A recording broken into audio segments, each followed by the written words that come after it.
හුඟක් අය හිතන්නේ කෝටිපතියෙක් වෙන ජර්නි එක පටන් ගන්නෙ Tamanට ආයෝජනය කරන්න සල්ලි ඉතුරු කරගත්තට පස්සේ කියලා. ඒ නිසා ඔවුන් මහන්සි වෙලා වැඩ කරනවා. කාලයක් තිස්සේ සල්ලි ඉතිරි කරනවා. ඒ වගේම නියම අවස්ථාව එනකම් බලාගෙන ඉන්නවා. හැබැයි Rich Dad's Guide to Investing පොතේ Rich Dad හැම වෙලේම රොබර්ට්ව මෙහෙවන්නේ 90%ක් දෙනා කවදාවත් අහන්නේ නැති ප්‍රශ්නයක් දිහාට. පොහොසත් අය කලේ අනිත් හැමෝම කරන දේ තව ටිකක් වැඩියෙන් කරන එක නෙවෙයි. ඔවුන් සෙල්ලං කරේ සම්පූර්ණයෙන්ම වෙනස්ම ක්‍රීඩාවක්. මොකද්ද මේ ඔවුන් සෙල්ලං කරපු ඒ වෙනස්ම ක්‍රීඩාව?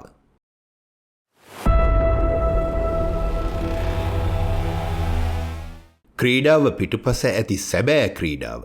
රිච් ඩෑඩ්ගේ පාඩමට අනුව අපි වැටෙන පළවෙනි උගුල තමයි මහන්සි වෙලා වැඩ කිරීම සහ සල්ලි ඉතිරි කිරීම විතරක් ප්‍රමාණවත් කියලා හිතන එක.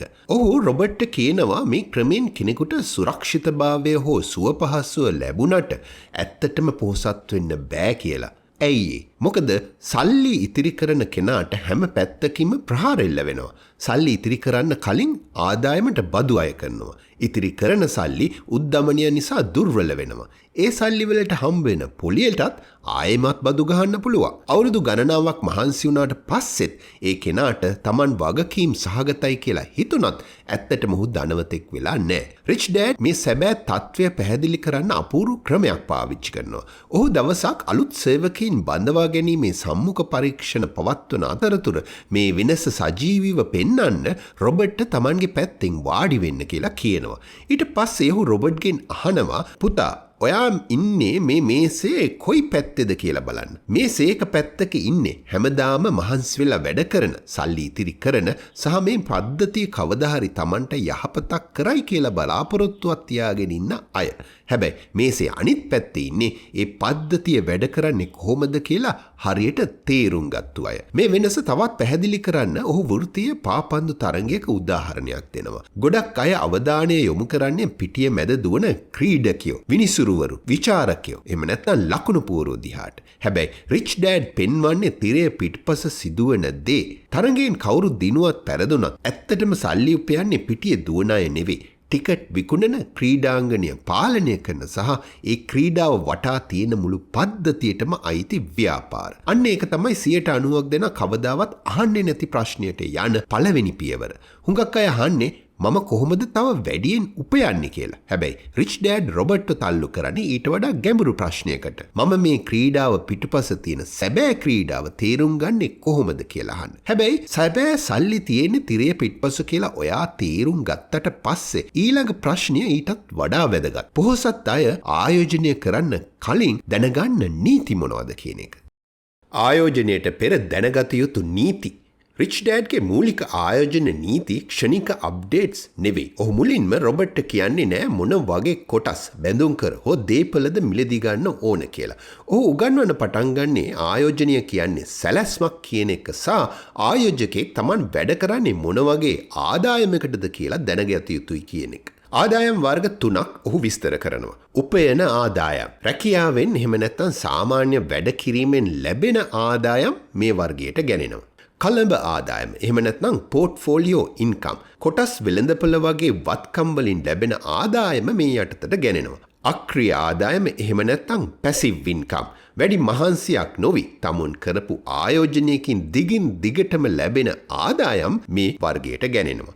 ආයෝජකයෙකුගේ කාර්ය වෙන්නේ Taman උපයන ආදායම කලඹ හෝ අක්‍රීය ආදායම් බවට පත් කරගන්න එකයි කියලා රිච් ඩෑඩ් පවසනවා.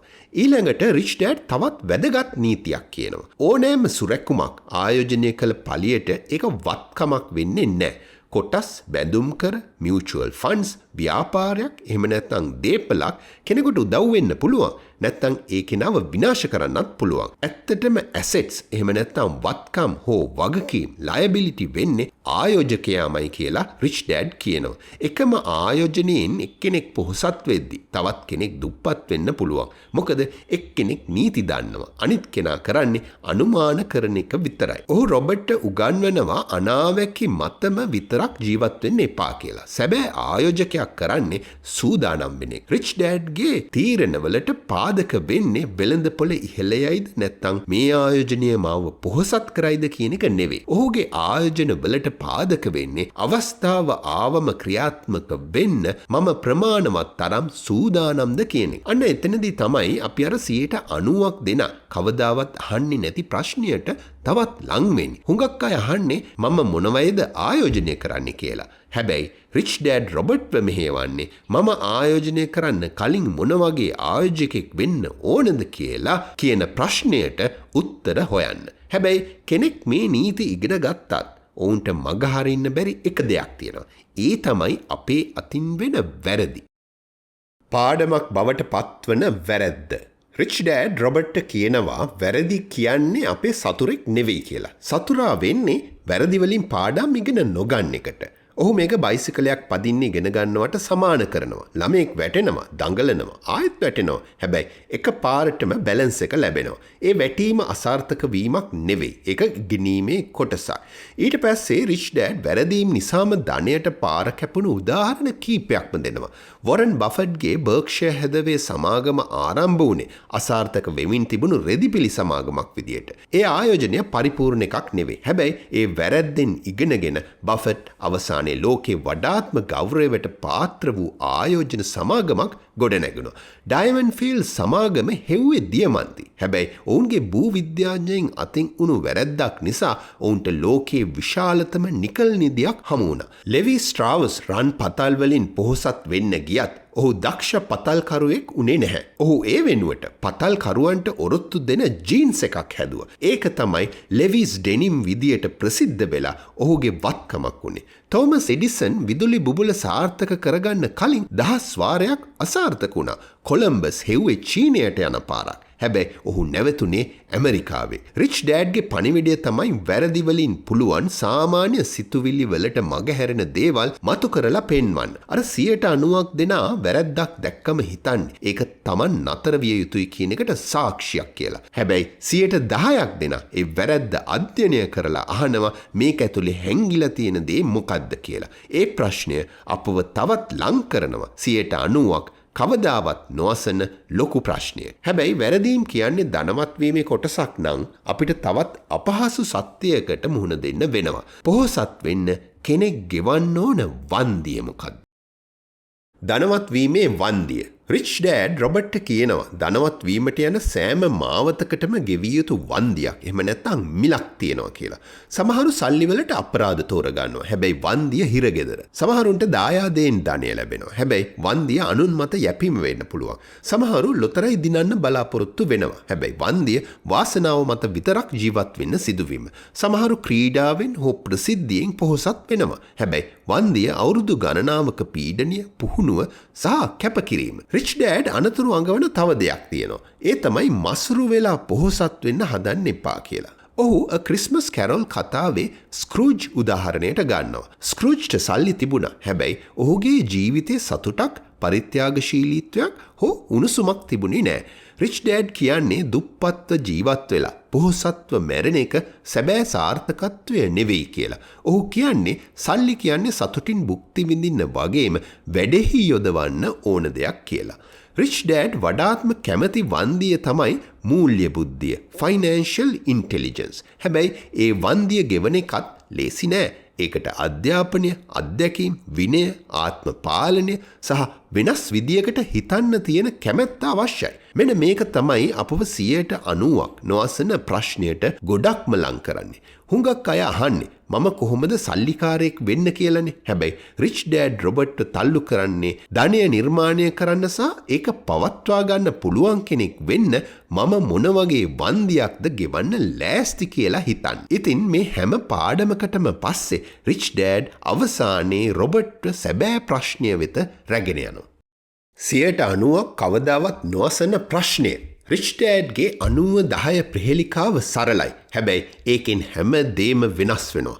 ඔයා වත්කම් මිලදී ගන්නේ නැතුව ඔයාගේ වත්කම් තීරුව පුරවන්නේ කොහොමද? හුඟක් අය හිතන්නේ වත්කම් සල්ලි දීලා ගන්න ඕනේ කියලා.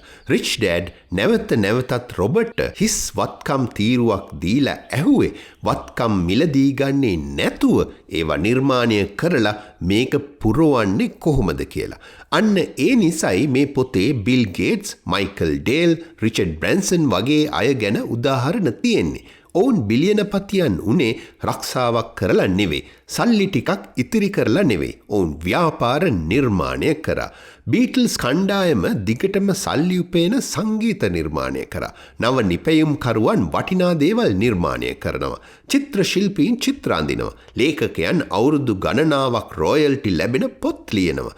රිච් ඩෑඩ් රොබර්ට් මතක් කරනවා වත්කමක් නිර්මාණය වෙන්නේ අදහසකින් සහ සරල පද්ධතියකින් මිසක් මුලින්ම ලොකු ආයෝජනයක් මිලදී ගැනීමෙන් නෙවෙයි කියලා. ඉතින් දැන් ක්‍රීඩාව පැහැදිලි. අර 90ක් දෙනා අහන්නේ මට වත්කම් මිලදී ගන්න තරම් සල්ලි හොයාගන්නේ කොහොමද කියලා. හැබැයි 90ක් දෙනා කවදාවත් අහන්නේ නැති ප්‍රශ්නය තමයි වත්කමක් බවට පත්වන මොන වගේ දෙයක් මට නිර්මාණය කරන්න පුළුවන්ද කියන එක.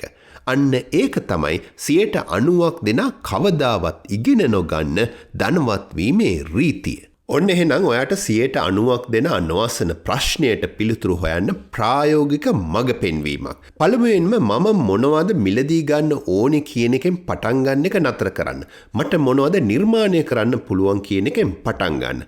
ඒක කුඩා ව්‍යාපාරයක්, පොතක්, ඩිජිටල් නිෂ්පාදනයක්, කෝස් එකක්, YouTube channel එකක්, නැවත නැවතත් දිය හැකි සේවාවක්, සන්නාමයක්, එහෙම නැත්නම් පද්ධතියක් හදනවා වෙන්න පුළුවන්. දෙවනුව ඔයාගේ රැකියාව මේකට ඉන්ධනයක් කරගන්න.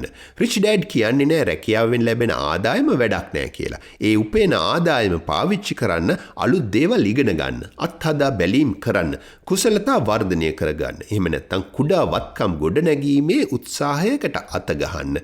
තෙවනුව වත්කම් මිලදී ගැනීමට පෙර ඔයා වත්කමක් බවට පත් වෙන්න. මූලික නීති ඉගෙන ගන්න, ආදායම් වර්ග තේරුම් ගන්න, මතක තියාගන්න. ආයෝජකයා කියන්නේ වත්කමක් හෝ වගකීමක් වෙන්න පුළුවන් කෙනෙක් කියලා.